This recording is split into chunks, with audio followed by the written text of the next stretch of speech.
So what's funny is like all the quantum fudsters, like the people who are like, oh, Bitcoin's over because quantum, like Willow or something, is like you're just like totally full of shit. Like there's like we have a plan. We have 80% of coins are not vulnerable. Like there's not a lot of reason to be super concerned. Like there's no way quantum computers will kill Bitcoin.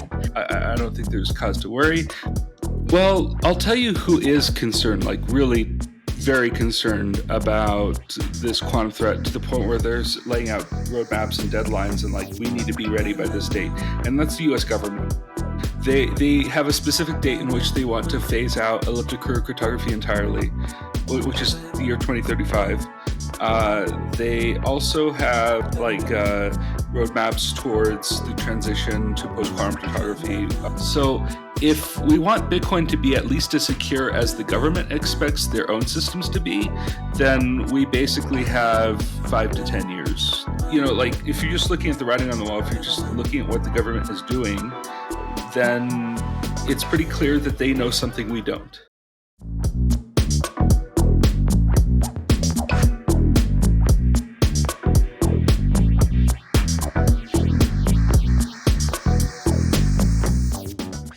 Welcome back to Bitcoin Season 2. I'm Charlie Spears with Blockspace Media. We have an interesting topic today. You know, everybody in the world is talking about quantum computing after the Google Willow chip announcement in the past week or two. And that means that we are also talking about how does quantum computing maybe affect or find some parts of Bitcoin vulnerable. This could mean up to 1 million or so of Satoshi's Bitcoin that they mined back in the day, and maybe even your Bitcoin, depending on their security. And because this is such a deep and technical topic, I have hit up our connection, Hunter Beast, a Coloradan Bitcoin dev, to help explain this. Hunter has written a BIP, which does not have yet a number, but it's one of the ones I think out there doing the best work, feet on the pavement, actually talking about solutions to a potential Bitcoin vulnerability. But before any of that, a word from our sponsor. Bitcoin Season 2 is brought to you by Botanix. Botanix Labs is pioneering a new direction for DeFi with the first EVM L2 running on Bitcoin that's built to be forward secure, decentralized, and share gas fees generated by the network with users. See the future of DeFi at Botanix, botanixlabs.xyz. All right, I'm going to bring Hunter up. Hunter, thank you so much for coming on Bitcoin Season 2. How are you doing? Oh, geez. Got a lot of irons in the fire. So just been really productive. And when I'm productive, I'm happy. So, yeah. Same. I mean, you've kind of become a bit of like the voice for the Bitcoin and quantum narrative right now, but you have multiple irons in the fire. I think you've got the Ducat stablecoin project. What other things are you involved in? Yeah, so one thing that is a more recent development is I'm going to be joining Mara as a protocol engineer.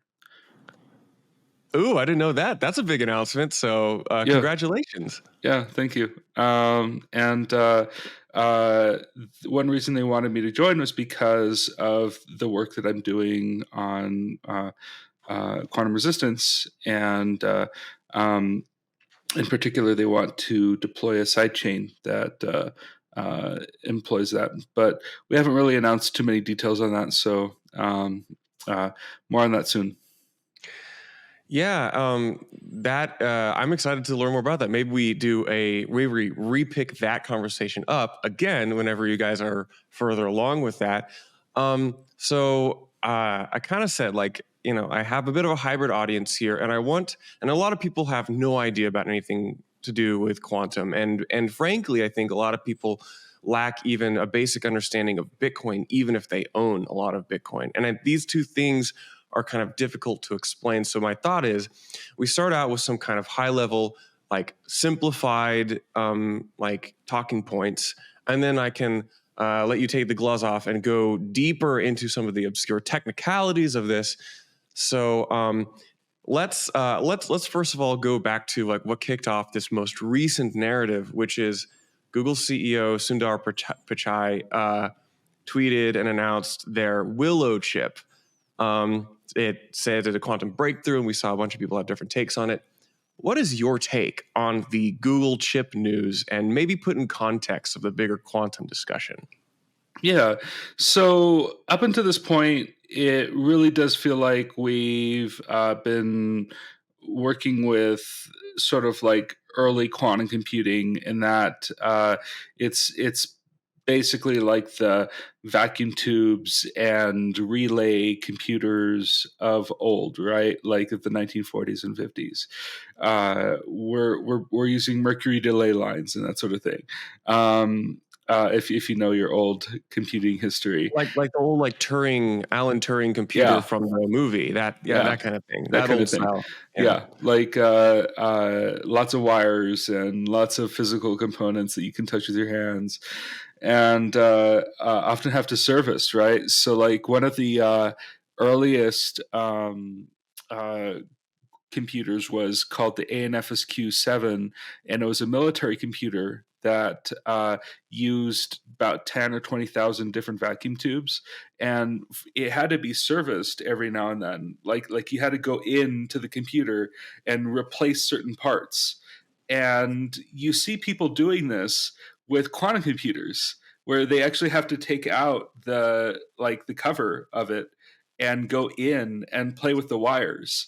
And it just reminds me so much of like the old, approaches towards computing back in the 40s and 50s. And so the reason I bring that up is because it really does seem a lot like the Willow development is essentially uh, the point where we went from using vacuum tubes to the point where we have a transistor, like William Shockley's like innovation, right, of an actual like PNP junction, and this is like still like something that like goes in like a little tin can, and it's like early transistors were about this big, and they had 3 wires coming out of them, and that's kind of where we're at right now. Is I think we went from having a certain amount of qubits up to 105 qubits now, and those 105 qubits can work together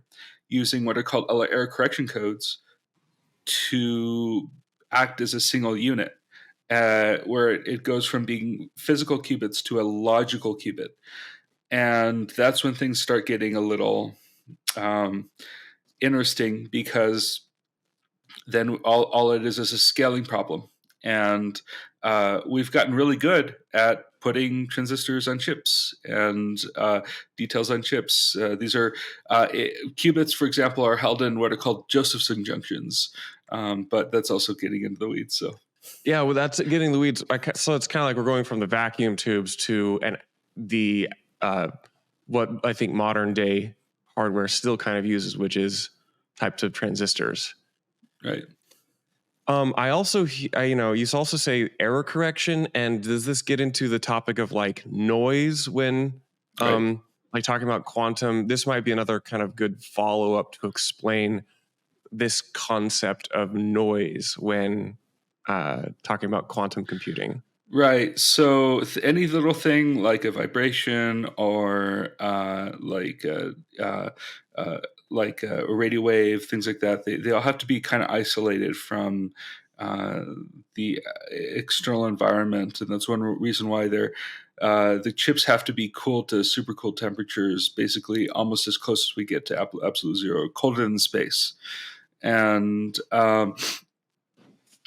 yeah, so essentially, noise is a product of external vibrations, could be external phenomena, radio waves, that sort of thing, and they can cause an entangled circuit to decohere. They call it decoherence, and so the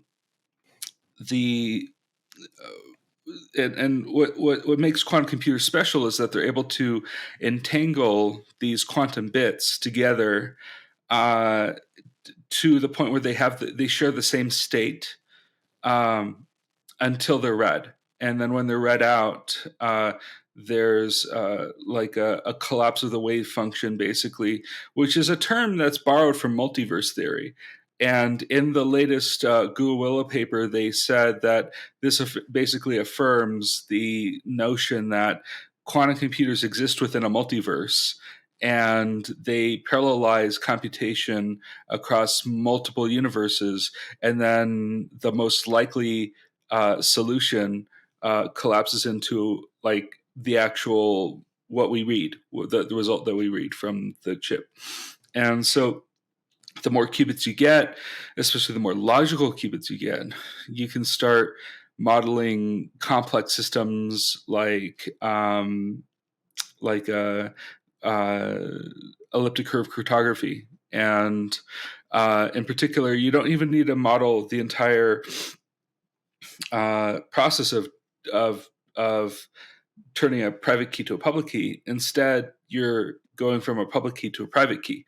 And the way it does this is that it searches through this what they call Hilbert space, which is like the whole problem space of every potential possibility.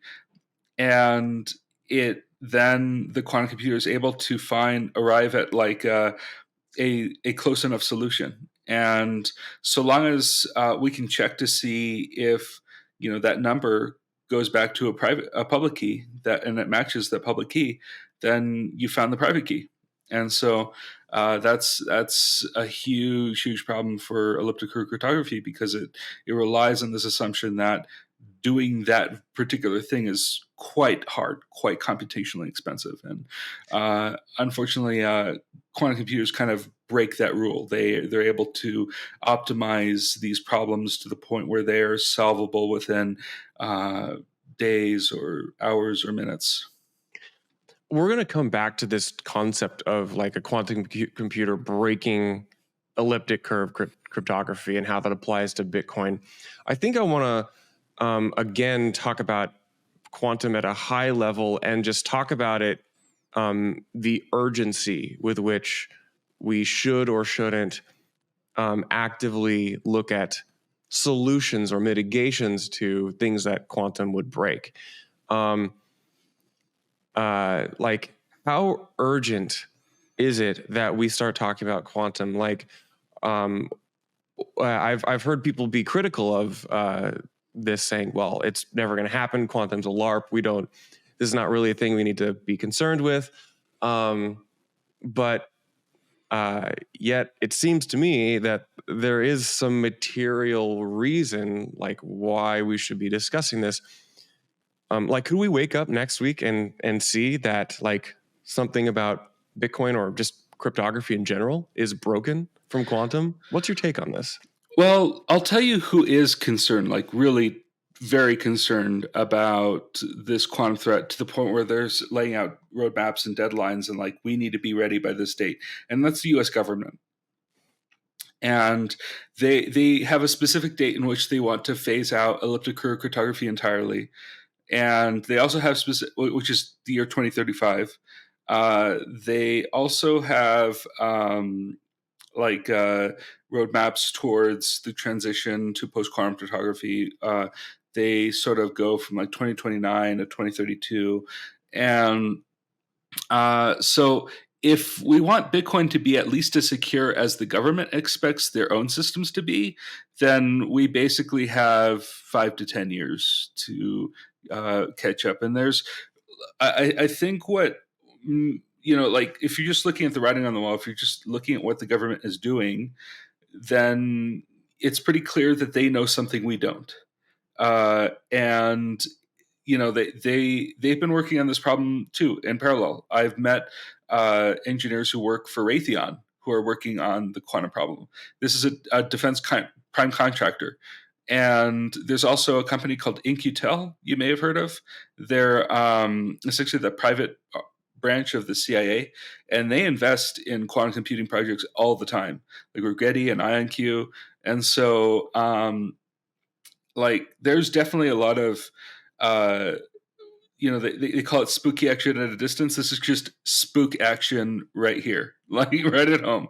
And so I'm just saying that like there are there are things that neither of us have the need to know, and unfortunately, um, like we as civilians, we really just can't know, and for whatever reason, for better or worse, and as a result, like really the point I'm trying to make is that if the government is worried, then we should be worried. So let's get into how this applies to Bitcoin, because one of the great responses, well, if quantum breaks Bitcoin, then it breaks a lot of other things too, and yeah, that's true. I think it's important. It's an important point to make, but I want to try to flesh out and qualify and differentiate the different ways that quantum could challenge different parts of Bitcoin. I think you actually do this pretty well in your proposal, because I think a lot of people just kind of say quantum as this big boogeyman, and it's just this one single dimension type thing. But when we get into how it would actually break certain components of Bitcoin, then I think we can have a productive conversation about this. Can you describe maybe the different ways or dimensions that quantum could challenge, or the different dimensions that Bitcoin may be vulnerable to quantum computing? Yeah, so there's two ways that we know that Bitcoin is vulnerable. One is the hash function SHA-256, or as it's used in proof of work, double SHA-256. That actually doesn't complicate things much further. If it's just hashed twice over, it might add a little bit more complexity, but it's really the number of bits is what you're worried about. And 256 is quite a few bits, actually, when we're talking about hash functions. There's an algorithm called Grover's algorithm, and it can essentially reverse the inputs to the black box function to a black box function. And so it's if you imagine SHA-256 as a black box function where it has inputs like the pre-image of the block template and the header and that sort of thing, and then you have the number with a bunch of zeros, then there might be a way to optimize that with either Grover's or another algorithm called BHT that allows you to come up with the hash collisions, basically. And so that said, Grover's, and BHT is based on Grover's, these algorithms don't scale very well. Whenever you add another bit, it's certainly it's an improvement over what a classical computer would need to do. But as far as quantum computers go, it's a more computationally intensive algorithm to deploy than what's needed to break elliptic curve cryptography, which is a completely separate thing. Hash functions are considered to be more computationally expensive for quantum computers to break, and as a result, they also are considered to be more quantum resistant hashes. Whereas, and let's also acknowledge another thing about proof of work. Like when people say, will quantum computing break Bitcoin? And people are like, well, no, proof of work, a 51% attack still requires an extraordinary amount of computing power. And quantum computers aren't going to be so efficient that they're going to just completely displace all of the hash at once. And so instead, what will probably happen is miners will augment their fleets with quantum ASICs or something like it, and they'll just upgrade. It'll just be an upgrade function, and that's true. That's a common point I've heard against quantum computing, and it's no, they're not wrong. That's probably going to be how it plays out. But before that, Well, what I hear is a quantum ASICs. So like we've got the S19, S21, and then we're talking like an S100, and it's the Bitmain's Pioneer quantum ASIC.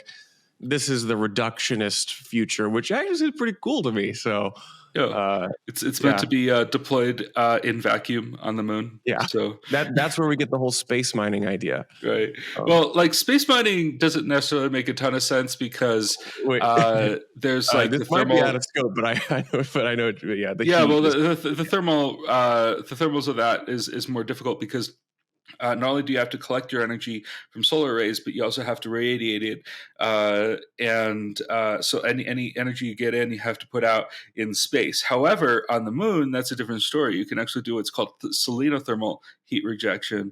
So it's like kind of like geothermal, but on the moon, and you can just have water coolant loops, just like injecting heat down into the lunar soil, and also heat is also quite a bit of a commodity on the moon. Also, Yeah. we've had like lunar rovers like just break because they get too cold. So Yeah. Well, Hunter, this is out of scope. We gotta get back. We gotta get back to the quantum. well, But like although yeah, off-worlding hash rate is going to be a yeah. thing. Okay, so what again to hand wave like Bitcoin mining really not for the foreseeable future, like of significant cause for concern in a quantum. We don't consider it as quantum vulnerable, but you're talking about the cryptography that secures a lot of Bitcoin, the public-private key cryptography. Explain. Let's do an explain like I'm five version. You have explained it a couple times already, but like I want to try to for the listener who really doesn't know like the whole. They know they've got their seed phrase, right? And they're like, I've got my seed phrase, I've got my Bitcoin, I'm self-custodying. Like let's say the user knows that part, but what do you like? Explain what you're talking about when we talk about quantum could break this cryptography. Yeah. So to get from your seed phrase to an address, for example, these are like two things that Bitcoiners are quite familiar with at a high level.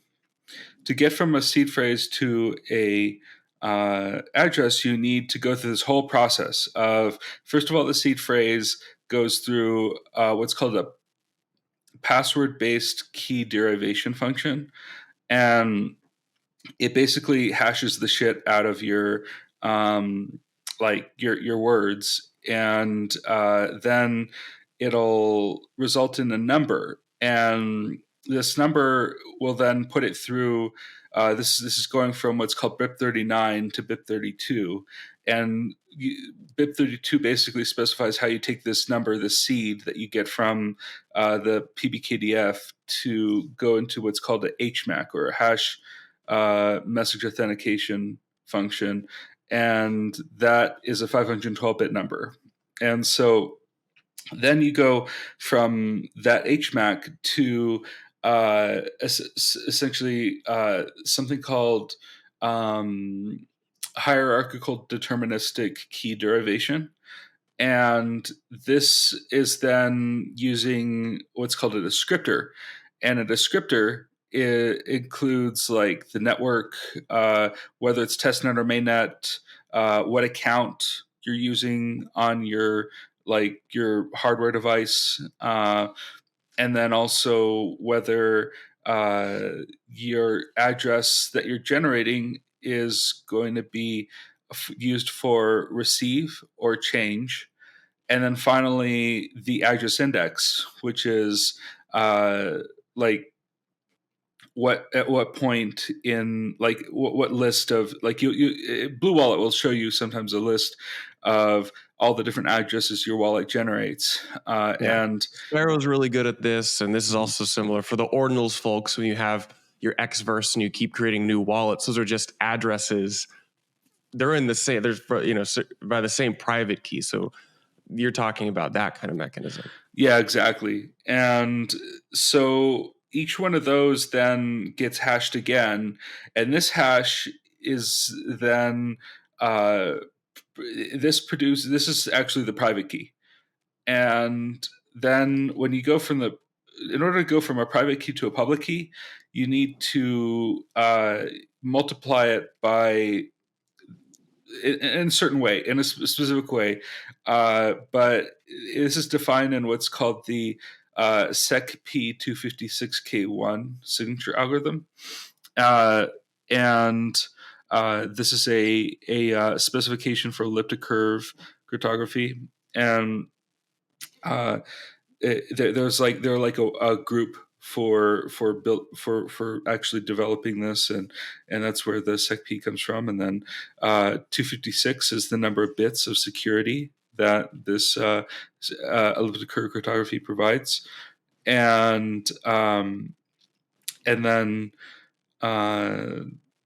K1 stands for what's called Kublitz curve. And so this is basically the fact that the parameters for the elliptic curve are calculated in a way that seems mathematically sound. Whereas there's another version of SecP which is called SecP 256R1, and it's also known as P256, I think. And it uses suspiciously picked, like what they call random constants. Finger quotes for listeners. He's saying finger quotes random. Right. Yeah. Finger quotes random constants. And these may have been chosen in advance by organizations like the NSA. And so, and what's so funny is that like no web browser uses SecP256K1. It's not NIST approved. It's not like standardized. It is like this, like it exists in sort of like this, like how would you say? It's like even kind of excluded by cryptographers like Daniel J. Bernstein, and so he's a well-known cryptographer who worked on some cryptography for Google, and he also later worked on a post-quantum cryptography signature algorithm called Sphinx, and so he knows his stuff, and he ranks SecP 256K1 slightly lower on his Safe Curves website than his favorite algorithm, which is based on the Edwards curve, ED25519, and this elliptic curve is often used for like encrypted communications, like Signal uses it, and at least, and also I think Monero uses it, or some version of it. But it's kind of like a favored by cryptographers, whereas SecP 256K1 kind of stands on its own as like this unique curve that nobody uses, that's not standardized, that Satoshi picked, and for some reason it just kind of it's stuck with Bitcoin. It's worked pretty well so far. And so I think that that's an interesting background for like why we use this algorithm. And what's interesting about like the transition to post-quantum cryptography is that NIST has been leading these rounds of communication, and so of like evaluating these post-quantum cryptography algorithms, and they're often kind of it requires a very specialized cryptographer to understand the mechanisms behind it, the mathematics behind it, how it differs a great deal from like there's a number of different approaches based on either hashes or lattices or lattice cryptography. There's even newer stuff called super singular elliptic curve isogenies, and isogeny fields are basically like higher order elliptic curves, and they use what's called a quaternion to encapsulate these like signatures and public keys. And so and we in the BIP we've sort of uh, picked from there's dozens of these algorithms under development or that have been developed, and in the BIP we've essentially chosen four. We've narrowed it down to four based on various criteria, and uh, some of these are controversial, some are less controversial. Some of them are like use more memory, use more space on the blockchain, and they also use more computational power. But conversely, some are more experimental. One of them is not even approved by NIST just yet, and so it's it really is like we don't know for sure what'll be the gold standard, and also what is the best for use with Bitcoin. And so that's what we have for, and we're essentially going to let the market decide what they want to use and what they want to spend to secure transactions. So you started out explaining like I was 5, and you ended up explaining like I was a doctorate in in quantum. But like this is pretty interesting because you say basically we have to figure out a different hashing function which is quantum resistant to secure a different signature algorithm. Actually, it's different. Okay. Yeah, so like hashing functions are SHA-256 is actually pretty decent as far as post quantum cryptography is concerned. It's the problem is that there's this other algorithm called Shor's algorithm, SHOR, that can be used to like essentially provide the reverse of a public key. That's the simplest way I can put it. And Gotcha. It does this by factoring numbers, basically, where there's something called the discrete log problem, and essentially it says that it is hard for classical computers to factor the original numbers that were used to multiply into a very large number.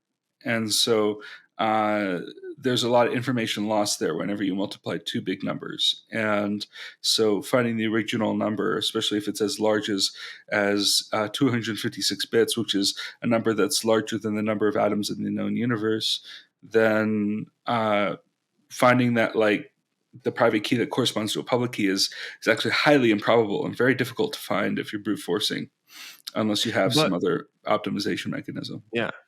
But with quantum, we could theoretically, depending on the signature algorithm, could reverse engineer that. I use the term reverse engineer. Is that even a useful definition in this case? Yeah, I mean, like, I haven't heard of a good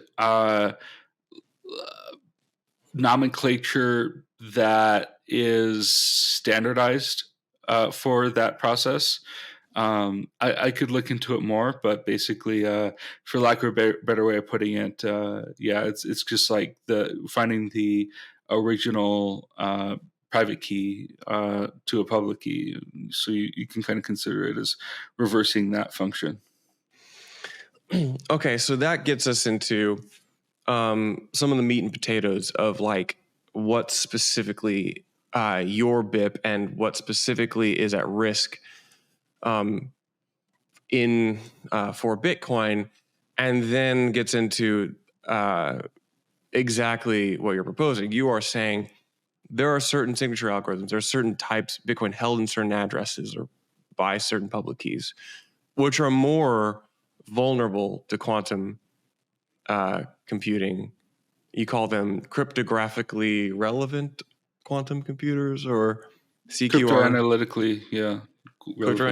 Cryptoanalytically relevant quantum computers, and you say we at least we can with high probability say that these Bitcoin held in these addresses is probably more vulnerable, and you're saying we can upgrade through a soft fork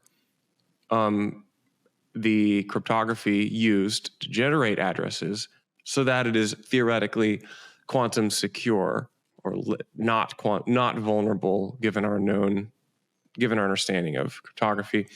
Can you give me a little more insight and context on the what Bitcoin is vulnerable and why?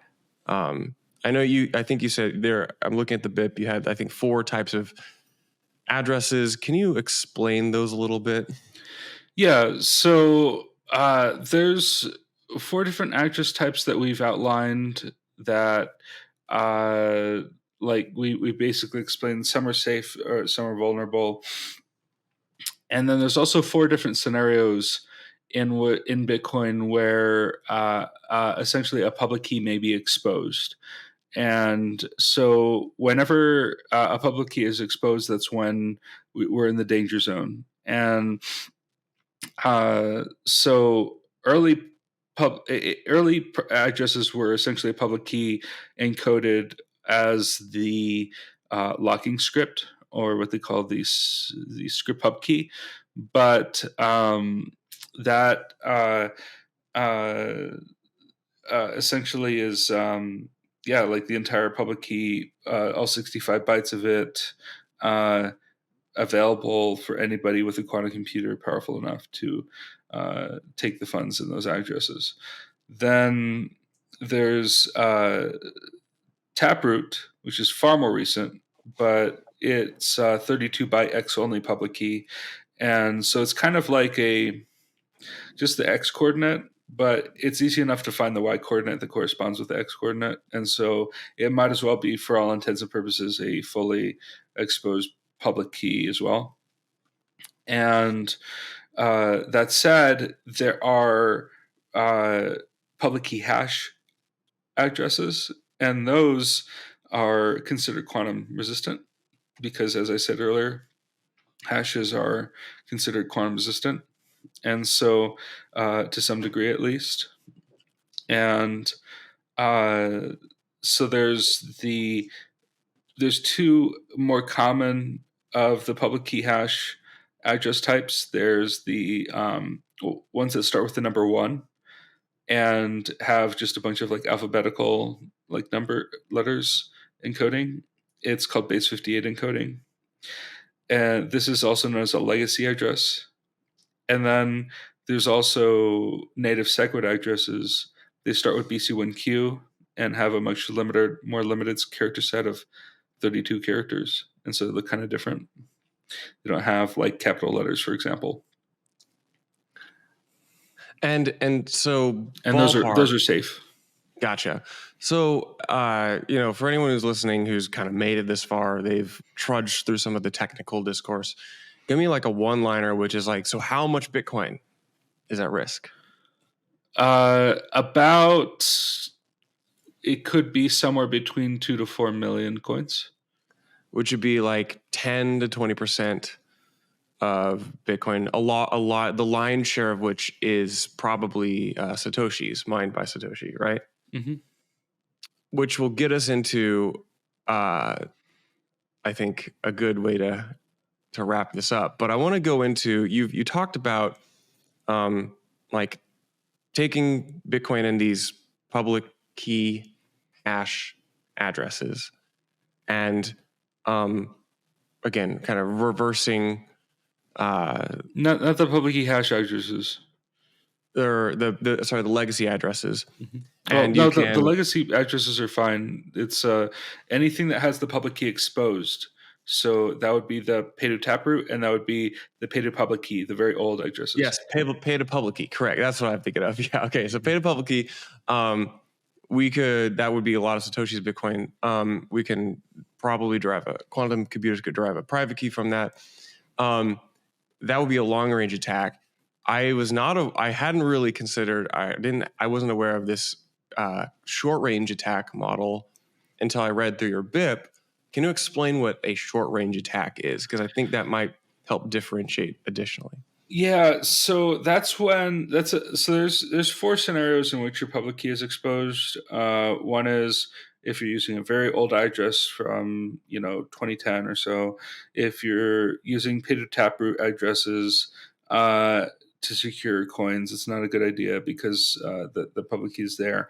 Then there's also whenever you spend your coins, they enter the mempool, and whenever your transaction's in the mempool and it hasn't been confirmed yet, that's going to be a period of time where a quantum computer with sufficient power, this is like a much more powerful quantum computer than is needed to get at Satoshi's coins, then it might be able to redirect where your transaction's going, but that we haven't seen that kind of attack just yet. I don't believe. We can't really know for sure, but we're not quite in that territory yet.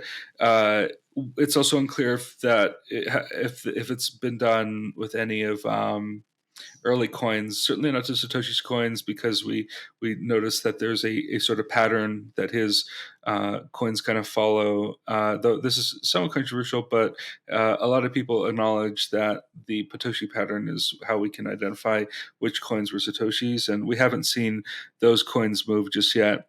But there's also some game theory involved in just like if you had a quantum computer, what do you do with it, and that sort of thing. Yeah. And also, if the government has a quantum computer, they're probably going to have a different idea of how to use it than a civilian quantum computer. And so there's a number of considerations there, but ultimately the third case where you expose your public key is when it enters the mempool, and then finally the fourth scenario that a public key will be exposed is once that the transaction is confirmed. If like basically you've already exposed your public key, it's in the signature now, so it's used to validate the transaction, and the big concern now is if you were to ever spend, if you were to reuse that address and by essentially receiving funds to it, spending from it, and it gets confirmed from the mempool, if you use the old address again, then that public key is already known, and so that address is not quite safe to use at that point. And it's also not a good idea from a privacy standpoint because that associates additional outputs with the same address. So it's kind of like providing more information to chain analysis. And so Bitcoiners are generally pretty good about address use because we've been told from basically the get-go by Satoshi not to reuse addresses. And so it's interesting how like that early guidance and also the default of where Satoshi's coins go kind of prepared us in some ways for the advent of quantum computing. What I mean by that is, and I don't know if you want to go into this, but is basically Satoshi's coins serve a useful purpose during a quantum transition, which is essentially to make so like every Satoshi's coins weren't all in one single address. There's not like one big honeypot. There's about 34,000 different addresses where they have about an average balance of about 50 Bitcoin each. And that was the early block reward. And from Epoch 1 or Epoch 0, I think we just call it Epoch 1. Yeah, so the first epoch. Yeah, let's just call it that. And so and what's interesting is that because they're all spread out, it will take a quantum computer some time to get through them. And for anybody transferring less than 50 Bitcoin worth of value in a single address, then they're kind of shielded, at least from a crypto economic standpoint, by the fact that there are other coins that are more valuable, that are sort of like a more valuable use of their limited quantum computing time to attack than they would be to attack your coins. So there's just a bigger, so that it kind of like insulates us or gives us a little bit of a warning ahead of time, because Satoshi's created a bigger honeypot for a quantum computer than my own pitiful 2000 Satoshi stack output. Exactly. Yeah. And what's also funny is that like things like ordinals are probably also kind of exempt, or runes, because they're on these like dust outputs that don't, have a lot of value from like an on-chain standpoint. So like if some like those will probably be some of the last attacked. Well, you say that, but I'll provide a counterpoint here, which is ordinals people tend to reuse addresses the most and tend to do pay to taproot. Yep. And so that would require that a quantum computer or a quantum attacker be ordinals aware and Right. have awareness of secondary market pricing, so they could see, well, there might only be 50 outputs, each worth 546 sats. Yeah, in this but address, by the time we're at that point, like they're going to be scraping the bottom of the barrel. Basically, they're yeah, going to be trying to exactly. extract value from other ways than just taking coins that are on chain. I'm just imagining a scenario where a quantum computer is trying to like look at the secondary market pricing of like a Bitcoin puppet and being like, Or well, quantum we could, cat. quantum cat. We could get by, attack Satoshi's coins, or we could get this big quantum cat's whale address. Yeah, yeah. Clean them Yeah. out. So there have been, I think, some people who have floated. This is where we get into the two controversial things about quantum, which is various approaches to Satoshi's coins and your quantum witness data discount topic. Let's do the Satoshi coins one first, which is some people have said, okay, well, what if we see Satoshi's coins move? Now, this is not just in the context of a quantum computer, it's also in the context of other scenarios, but like some people have suggested various things along a spectrum of like, how permissionless and open do we feel Bitcoin? Some people have said, well, the community, Handwave, could just refuse to accept or spend those coins. I don't know. What do you think of, have you seen, I guess my actual question is, have you seen any compelling proposals which don't sound insane for handling how Satoshi's quantum exposed coins? Well, as I said before, like Satoshi's coins serve a useful purpose. So if we were to compromise their capability to be spent, then that just like tightens it makes it sort of harder for plebs to transition. It just gives them less time, and so I'm opposed to it from that reason alone. But also, people have just said that it has a sort of confiscatory, like heavy-handed, uh, approach towards solving that problem. And actually, what's funny is that Vitalik's solution for Ethereum basically involves that. Like, not only do they want to like hard fork Ethereum to the point where this is like before the quantum emergency, so they're just going to reverse all the transactions till they realize like to the point where before they realize that funds have been taken. But also they want to disable all the private key, basically every private key. Like if you use a private key to access your funds, then like a JSON file or something, like old school, before they had seeds, like mnemonic seeds for MetaMask and stuff, then you're kind of SOL. And so like a lot of smart contracts, a lot of bridges, like it's going to be a whole freaking mess. And yeah, that sounds a lot to me like very reminiscent of the ETH DAO hack, I think in 2016, which is like, oh well, shoot, well we can socially coordinate this out. We're gonna roll things back just because that stinks. Whereas you and I would say probably most Bitcoiners would say, well, that's just how it is. We're Right. pretty we're die hard to the openness of the system. Right. And Like yeah, ultimately it's not your keys, not your coins. That's like the fundamental rule of Bitcoin. And so if somebody else is able to get your keys, then there's been some miss. There's been a failure in operational security somewhere.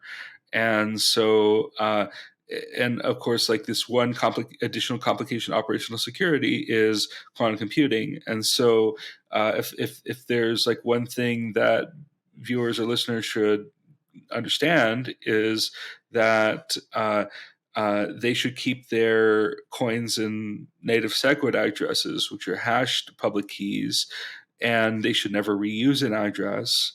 And if there is a period of quantum emergency, ideally they have fewer than 50 Bitcoin per address or per wallet. Because wallets oftentimes consolidate UTXOs and consolidate addresses into exchange outputs that could be larger than 50 Bitcoin if you're so well capitalized. But finally, if you are caught with your proverbial pants down, then essentially what you need to do is you need to take your transaction where you're spending you're moving your coins to a new quantum resistant address format that we specified in the BIP called pay to quantum resistant hash, or P2QRH. Starts with BC1R. And we wanted to start with R because it looks like it's resistant, so it's easy to tell that this is a resistant address. And if you're going from, if you're moving your transaction, you have to take it. You basically have to take it directly to a miner you trust. That's not going to try to take your coins, but instead is just going to mine your transaction in a private mempool that they're going to insert your transaction into a block that they have the right to mine, and then it'll be mined in this block, and then your public key will have been exposed, but the coins will have already been spent to a safe address, and so then you're good and clear, barring any kind of reorg activity. But yeah, so which is usually quite rare. So yeah, the ultimately, I think miners will have a big part to play in the transition. Just there might even be like fraud proofs that people will try to like create around transactions that have been submitted to mining pools, so that you can detect and prove if a transaction you submitted has essentially been sort of taken from you by a mining pool that's sharing your transactions with a quantum attacker. And so like we've definitely thought through like all these different scenarios, but like ideally the the ideal scenario is that we get ahead of this eventuality, and we just be very well prepared for deploying a soft fork, if not already having one activated by this point, and then people will start moving their coins to the new address type. Whether this will happen, it's hard to say. But one thing I can say is that two of the biggest people, like the two stakeholder classes that have the most to lose from a quantum emergency, are going to be exchanges and investors, and mining pools and miners. And so, because oftentimes miners will reuse addresses, they'll mine to the same address all the time, and also these exchanges, cold wallets, like Binance is a cold wallet that has 250,000 Bitcoin in it that they've already spent from. And so, and oftentimes these exchanges will post these addresses as sort of a proof of reserve, so that people know they have the coins there. But the problem is it's also a huge honeypot for quantum computing. Though you might not take those coins to begin with because you don't want people to know you have a quantum computer just yet, so you don't want to take the market and that sort of thing. So the only problem with using a quantum computer right now also is that you have no safe place to put your coins. So it's kind of like one of those things where like we are definitely very early and to this, which is good. It's a good place to be right now. We're not scrambling. We're preparing. We have a plan. We have at least one plan that's hopefully viable, and so we're working towards it. There's a few other plans out there, but they're not quite as complete or well discussed. And yeah, so we're like there's sort of like there is cause to worry from like an existential standpoint, but so long as you practice the right sort of like operational security around your addresses, and you're also just uh, not doing anything too risky, then you should be fine. Even after quantum emergencies, because these little guidelines here and there that you just try to abide by just in case there is a big problem someday. So what's funny is like all the quantum fudsters, like the people who are like, oh, Bitcoin's over because quantum, like Willow or something, is like you're just like totally full of shit. Like there's like we have a plan. We have 80% of coins are not vulnerable. Like there's not a lot of reason to be super concerned. Like there's no way quantum computers will kill Bitcoin. Like Bitcoin is anti-fragile, there and it secures $2 trillion of value right now. And so there's not going to be a point where we're not going to like just do our best to get ahead of any kind of major threat to Bitcoin. So that's ultimately, I don't think there's cause to worry, but there is, good reason. There are good reasons to just want to get ahead of this whole scenario and ideally be proactive. But even if we're not proactive, that's fine too, because we have Satoshi Shield, and so like there's just ultimately it's not going to be as bad as people think it will be. Well, maybe instead of the quantum witness discount, because that's a little bit too big of I think it might be too big of a topic to bite off for this podcast. I might throw this back at you because I think you characterize it pretty well. Like, not terribly worried about quantum being this existential threat, but you say you advocate for being proactive about solving or addressing things around it. This gets into what I like to ask, I think, technical Bitcoiners at the end of each show, which is this gets into the bigger conversation of soft forks in general. And you seem to be advocating for a proactive approach to soft fork discussion, ideation. But I hear a lot of people say we should be reactive. I had a conversation last night which went something to the tune of like, well, there's not a lot of activity. There doesn't seem to be a lot of demand for Bitcoin self-custody. Why would we pursue a soft fork towards a covenant which would improve the custodial self-custody experience and landscape? We can do that when we come to it. But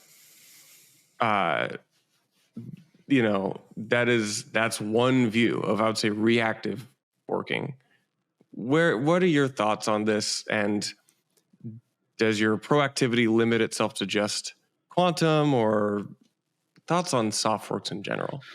Well, there's two sides of it, right? One is like Bitcoin is securing $2 trillion worth of value. So if we're going to mess with it, like, we better have a damn good reason, right? There's also the other side of it where like, well, Bitcoin is securing $2 trillion worth of value, but it could be securing far more value if we had these covenants, if we had this kind of like trustless approach towards self-custody and that sort of thing.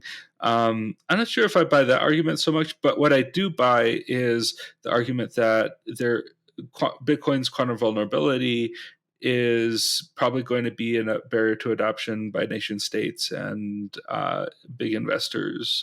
It oftentimes comes up in their quarterly reports, as like a risk that they are considering. I think MicroStrategy even mentioned it in one of their recent reports. And so, it's definitely a thing on people's minds. And if we don't have a good solution for it, then it'll definitely be like a barrier to adoption. And so, there's that reason for being proactive. But that said, I'm also sympathetic to the reactive people's camps because, I want Bitcoin to be successful. I don't want us to like accidentally shoot ourselves in the foot at the last mile here towards, like full hyper Bitcoinization, 15 years in. 16 going on 16 years now. And so, like, I think it's important to have a measured approach to this and not be freaking out. Just be doing our best to prepare and have the tools ready when they're necessary or when the community decides they're necessary. But ultimately, we'll hopefully have ways to field this technology ahead of time, so that we'll be able to have wallets be prepared to build all this in, and it'll just be ready to move over once that occurs. So although as the BIP author, I advocate for its activation. I'm not like gonna be like fear mongering or like pushing this actively as like a thing people should be guilted into doing, right? Like no, there are good reasons for and against, and a lot of people who are against are maybe just against right now. So it's not like the hard no, like not on my node, that kind of thing. So and I also just want people to understand that like I'm not trying to like force changes on Bitcoin. I'm not trying to get into attack on Bitcoin territory. I'm just trying to offer a solution should it ever be needed. I think there's many people like that who they love Bitcoin, they want to improve it, they have a specific thing and vision that they think that they can provide, and they try to release it out in the wild. And a lot of us get bogged down by our own personalities or other people's personalities. Such is kind of the case and a bit of the curse of being totally engaged in the Bitcoin discourse.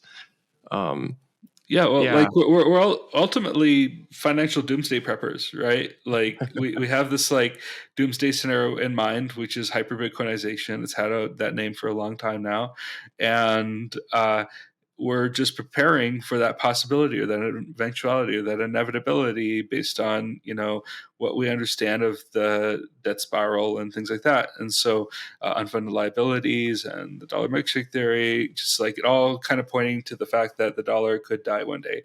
And Bitcoin is basically the ideal, in my opinion, the ideal solution to that. And not everything is about Bitcoin is ideal, but it is the best we have so far. Let's just say that. And as a result of us being kind of like doomsday preppers and trying to envision this like potential future, we also have to be aware that like there are nation states working very actively towards breaking the technology that Bitcoin uses, and for whatever reason, not just to break Bitcoin, but they're just building this technology as a sort of arms race, and so. It is important to like have like your doomsday prepper hat on, conspiracy theory hat sometimes, and just to be like a little paranoid because they say only the paranoid survive. Very well put, Hunter. I thank you so much for coming on Bitcoin Season 2, and I don't think this is the last time. I'm pretty sure we'll have another episode at another major point in 2025. Where can people find you and continue the conversation? Yeah, so you can find me on X. I'm at CryptoQuick. You can also find me on Noster. My npub is npub no, and then also and you can find my Noster on my X. And also on my website, cryptoquick.com. And you can ultimately, please donate if you can, if you think this is like a useful endeavor. We have a website, surmount.systems. This is sort of the outfit and foundation that we're working on building this BIP under. I have two other people who I regularly bounce ideas off of in this organization, and we're just trying our best to, come up with good solutions ahead of time. And so if you think this work that we're doing is valuable, we have a silent payments address and we have a Bolt 12 address, and also accept zaps and things like that. So like price signals matter, right? Like if people really truly think this is valuable, then please incentivize us to put more of our time towards it. Cool. Thanks so much, Hunter. I'll see you in 2025. All right. Thank you.